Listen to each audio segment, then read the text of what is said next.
كتاب جاءنا في دفتيه من الإعجاز ما امتدت قرون.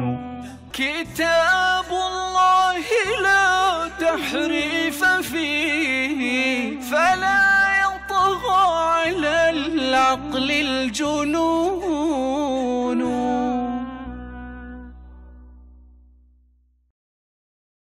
السلام عليكم.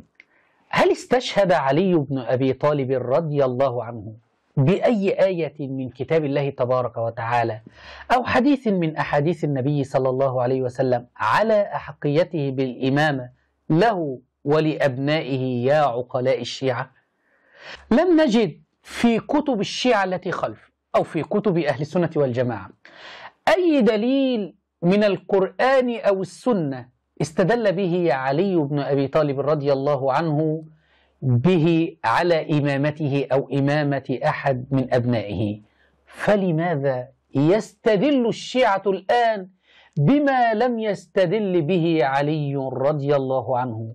فهل أنتم يا علماء الشيعة أعلم من علي بإمامته؟